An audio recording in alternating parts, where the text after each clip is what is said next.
Hello दोस्तों, नमस्ते। आप सबका मेरे स्टोरी वर्ल्ड चैनल में स्वागत है। तो आज की कहानी है हिस्सा। कहानी को पूरा सुने, अच्छी लगे तो लाइक, शेयर और चैनल को सब्सक्राइब कर दें। धन्यवाद। मानसी ने जैसे ही घर में प्रवेश किया तो देखा कि अम्मा जी और जेठानी बाहर बरामदे ही में बैठी हुई थी और दोनों की नज़रें उससे ही घूर रही थी। अजीब सी कुटिल मुस्कान थी उनके चेहरों पर, ऐसी मुस्कान जिसने मानसी को अंदर तक तोड़ दिया था। साफ पता चल रहा था कि उसके मायके में हुई बात उन तक पहुंच गई होगी। उसने पति महेश की तरफ देखा तो उन्हें तो कोई फर्क ही नहीं पड़ रहा था। आखिरकार उसके मायके की एक एक पल की रिपोर्ट अम्मा जी तक पहुंचाने में उसके पति का ही तो हमेशा सबसे अहम किरदार होता था। इस बार की महाभारत तो उन्होंने पूरे मिर्च मसाले के साथ बताई होगी। एक बार तो उसका मन किया कि सीधे अपने कमरे में ही चली जाए, लेकिन 15 दिन बाद मायके से लौटी थी तो संस्कारवश सास और जेठानी के पैर तो छूने ही थे। आखिर मन मारकर अम्मा जी की तरफ पैर छूने के लिए बढ़ी, तब तक महेश अम्मा जी के पास में ही जाकर बैठ गए। जैसे ही उसने अम्मा के पैर छुए, अम्मा आशीर्वाद देने की जगह बोली, क्यों रे बहुरिया, इस बार क्या नाटक हो गया तेरे मायके में? तेरे भाइयों ने तो पूरे समाज में थू थू ही करा दी।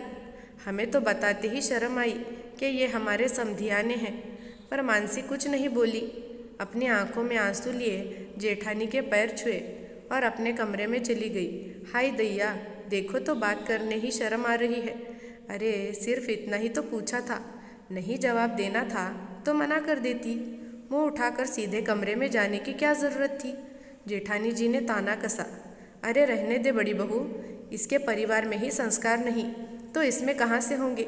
सुना नहीं इसके दोनों भाई पिता के 12वें में कैसे लड़ पड़े थे, वो भी बाप की ज़मीन जायदाद के लिए। अम्मा जी भी जेठानी को रोकते हुए पर मानसी को ताना कसते हुए बोली, सही तो कह रही है अम्मा, मुझे तो बड़ी शर्म आई वहाँ पर। कैसे बेशर्म की तरह झगड़ रहे थे दोनों भाई। महेश बीच में ही बोल पड़ा। तीनों इतनी ज़ोर से बातें कर रहे थे कि उनकी बातें अंदर तक जा रही थी और उन्हें सुनकर मानसी कमरे में रो रही थी। एक तो पिता की मौत का गम, ऊपर से 12वें पर उसके दोनों भाई जायदाद के लिए लड़ पड़े। इससे समाज में अच्छी खासी किरकिरी हो गई थी।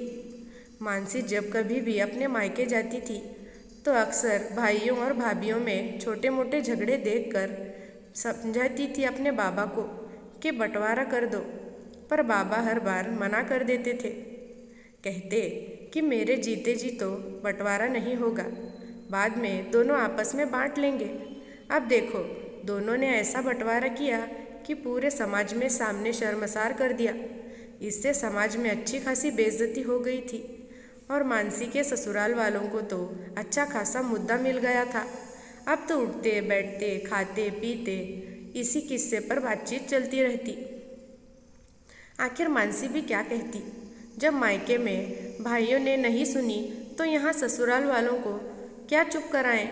यहाँ तक कि पड़ोस की औरतें आप अम्मा के पास आकर बैठी तो उनके सामने ही अम्मा ने कहा, अरे आजकल तो ज़मीन जायदाद के लिए कैसे कैसे कदम उठाते हैं। घोर कलयुग आ गया है, अब हमारे ही समधी को देख लो। उनके दोनों बेटे पिता की मौत के 12वें दिन ही जायदाद के लिए लड़ पड़े। ये बात चाय लाते लाते मानसी ने सुन ली। उसने धीरे से अम्मा जी से कहा, अम्मा जी, अब जो हो चुका उसे बार बार क्यों बोलना? हाँ तो गलत थोड़ी कह रही हूँ, अब जो हुआ है वही तो बोल रही हूँ। अब घर में बच्चों में ही संस्कार तो माता पिता ही डालते हैं। जो ज़मीन जायदाद के लिए लड़ पड़े और यहाँ मेरे दोनों बच्चों को देख लो, बिल्कुल राम लक्ष्मण है, दोनों में कितना भाईचारा है। अम्मा जी ने हाथ नचाते हुए कहा। इतने में एक पड़ोसन बोली, पर कुछ भी कह नहीं सकते बहन जी, वक्त का कोई पता नहीं है। हम तो फिर भी इंसान हैं, हमारी कहाँ तुलना भगवान से।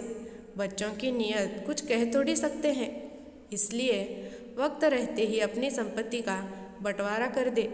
बहुत कम ही भाई होते हैं जो बराबर बंटवारा करते हैं, वरना अधिकार तो संपत्ति को लेकर लड़ते रह जाते हैं। उसकी बात सुनकर अम्मा जी तुनकते हुए बोली, होंगे ऐसे बच्चे, मेरे बेटे तो ऐसे नहीं हैं। उन्हें तो माँ ने अच्छे संस्कार दिए हैं और वैसे भी परिवार तो एक साथ ही अच्छा लगता है। यूँ बंटवारा करके परिवार को तोड़ने का हमें तो कोई शौक नहीं है। आखिर पड़ोसन अम्मा जी के आगे कुछ ना कह पाई। कुछ समय बाद अम्मा जी के मायके में उनके भाइयों ने अपना पुराना घर बेचना चाहा, पर उन्हें घर बेचने के लिए अम्मा जी के साइन की ज़रूरत पड़ी, क्योंकि प्रॉपर्टी अम्मा जी के दादाजी के समय की थी और अम्मा जी के पिताजी इकलौते वारिस थे। अब पिताजी तो रहे नहीं, तो दोनों भाई और स्वयं अम्मा जी उस प्रॉपर्टी के हिस्सेदार थे। अम्मा जी को जिस दिन पेपर पर साइन करने जाना था, उस दिन बड़े बेटे रमेश और महेश दोनों ने अपने काम से छुट्टी ले रखी थी, क्योंकि दोनों को ही पक्का विश्वास था कि कर्ज उतारने के लिए प्रॉपर्टी बेची जा रही है तो अम्मा जी को तो हक दिया ही नहीं जाएगा। बस फिर क्या था, दोनों भाई अम्मा जी के साथ घर से रवाना हो गए। जब शाम को तीनों वापस आए तो काफ़ी गुस्से में थे, पर सुबह के भूखे हारे तीनों खाना खाने बैठ गए। साफ पता चल रहा था कि वहाँ कोई कहासुनी हुई है, इसलिए इन लोगों ने अभी तक खाना नहीं खाया है, वरना अम्मा जी अपने मायके से कभी भूखी तो नहीं आती थी। जेठानी अंदर रसोई में गर्मा गर्म रोटियां सेक रही थी, वही मानसी उन लोगों को खाना परोस रही थी। खाना खाते खाते ही तीनों में बहसबाजी छिड़ गई। महेश ने तो आखिर अम्मा से बोल ही दिया, ये क्या अम्मा, आप इतनी बड़ी दातार क्यों बन रही हो? जब भगवान खुद आपको आगे चलकर कुछ देना चाहते हैं तो मना क्यों कर रही हो? भला कोई घर आई लक्ष्मी को मना करता है क्या? उसकी बात सुनकर अम्मा बोली, अरे पर तू उन लोगों की परिस्थिति को तो समझ, वो लोग कर्ज में हैं, तभी तो मकान बेच रहे हैं। अरे तो अम्मा, हम कब मना कर रहे हैं कर्ज चुकाने से? कर्ज जो उन लोगों ने लिया है तो वो लोग चुका रहे हैं, पर तुम्हारे हिस्से से नहीं। हाँ अम्मा, उस प्रॉपर्टी से तुम्हें भी कुछ मिलना चाहिए। रमेश भी बीच में ही बोल पड़ा, तेरे सामने ही एक बार बोला तो था मैंने कि भाई पूरा हिस्सा मत दे मुझे, लेकिन कम से कम थोड़ा बहुत तो दे, पर वो तो अपनी स्थिति को रोना लेकर बैठ गए। अब उसके आगे मैं कुछ कह नहीं पाई। अम्मा जी ने महेश को समझाना चाहा, हाँ माँ, तुम्हारे पास ही धन की वर्षा हो रही है, जो इतनी आसानी से हिस्सा छोड़ने को तैयार हो गई हो। ये तो भला हो हम दोनों भाइयों का, जो हमने प्रॉपर्टी पर साइन करने नहीं दिया तुम्हें, वरना वो तो तुम्हारा हिस्सा भी पूरा के पूरा हड़प जाते। अगर हिस्सा नहीं दिया तो सच कह रहा हूँ, उनके खिलाफ कोर्ट में जाने में भी हमको कोई एतराज़ नहीं है। रमेश खाते खाते बीच में ही थाली छोड़कर उठ गया। अरे खाना तो खाता जा, सुबह से कुछ नहीं खाया। अम्मा ने कहा, माँ तुम्हें अपने मायके की पड़ी है, लेकिन अपने बेटों की कोई चिंता नहीं।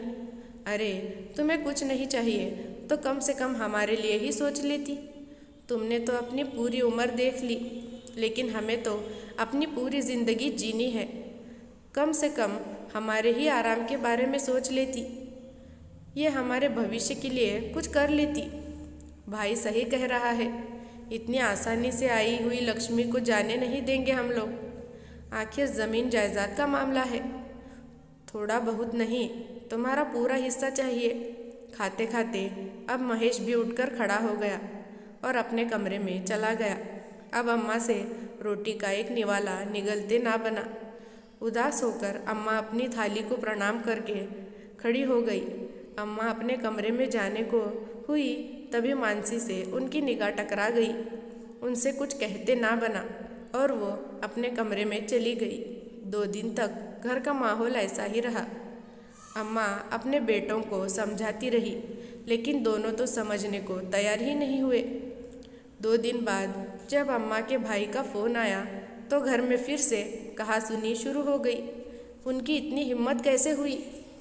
अम्मा, आपके हिस्से में से आधा हिस्सा आपको देकर आप पर कोई एहसान नहीं कर रहे वो लोग, अब आप उनसे पूरा हिस्सा लेंगी। रमेश ने कहा, हम अब तो कोर्ट केस होकर ही रहेगा, तुम्हारे हिस्से की एक फूटी कौड़ी ना छोड़ेंगे हम वहाँ पर, देख लेना, अच्छे से सबक सिखाएंगे उन्हें। महेश ने भी हाँ में हाँ मिलाते हुए कहा, अरे पर तुम दोनों समझो तो सही, वो लोग बहुत परेशान हैं, किसी स्थिति से गुजर रहे हैं। भगवान का दिया सब कुछ हमारे पास तो है, फिर क्यों इतना हिस्से के लिए लड़ रहे हो तुम लोग?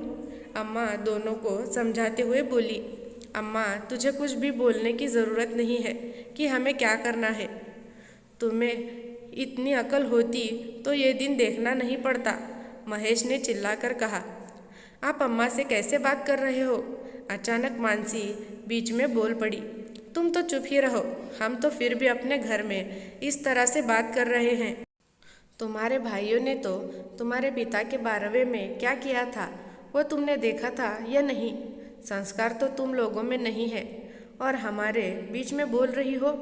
मानसी को बीच में ही बोलता देखकर महेश चढ़कर बोला। आखिर कौन सा पति बर्दाश्त करेगा कि उसकी पत्नी इस तरह उसके परिवार के सामने उसे चुप होने के लिए कहे? ऐसे में पत्नी को चुप कराने का सबसे अच्छा तरीका होता है कि उसके मायके पर तानाकशी कर दो। अपने आप ही वो चुप हो जाएगी। मेरे मायके में क्या हुआ मैं अच्छे से जानती हूँ। हम तो संस्कारी भी नहीं हैं, पर आप तो संस्कार वाले हैं। आप क्यों लड़ रहे हो? उस दिन मेरे भाइयों को देखकर आपको बड़ी शर्म आ रही थी, अब आज आप क्या कर रहे हो? मेरे भाई तो आपस में ही लड़ रहे थे, पर तुम लोग तो हिस्से के लिए अपनी माँ तक से लड़ रहे हो। मानसी ने कहा तो महेश गुस्से से आग बबूला हो गया। अम्मा ने उसे कहा, बहू तू बीच में मत बोल। तुझे बीच में बोलने के लिए किसने कहा? तू तो अपने मायके में कुछ नहीं बोल पाई तो यहाँ पर भी मत बोल। हाँ अम्मा, मैं तो अपने मायके में भी नहीं बोली थी, यहाँ तो बोलने का मुझे बिल्कुल भी हक नहीं है। पर अम्मा जी, एक सलाह ज़रूर दूंगी। मेरे भाई तो मेरे पिता के मरने के 12वें में जायदाद के लिए लड़ पड़े थे, लेकिन आपके बेटों का तो कोई भरोसा नहीं, इसलिए अपने जाने से पहले खुद ही बंटवारा कर जाना। ज़मीन जायदाद है ही ऐसी चीज़ जो अच्छे अच्छों को धराशाही कर देती है, कहकर मानसी अंदर कमरे में चली गई। लेकिन मानसी के मुंह से कड़वी सच्चाई सुनकर अम्मा जी सोचने पर मजबूर हो गई। आखिर सही तो कह रही थी वो, लेकिन अम्मा जी की आखिरी चली भी नहीं। ना तो अम्मा जी ने कभी अपने जीते जी ज़मीन जायदाद का बंटवारा किया और ना ही अपने मायके में अपना हिस्सा छोड़ा। सिर्फ छूटा तो उनके मायके से हमेशा के लिए संबंध। दोस्तों, ज़मीन जायदाद चीज़ ही ऐसी है जो अपने अपनों को पराया कर देती है और रिश्तों में दरार बना देती है। आपको कहानी कैसी लगी कमेंट करके ज़रूर बताना। धन्यवाद।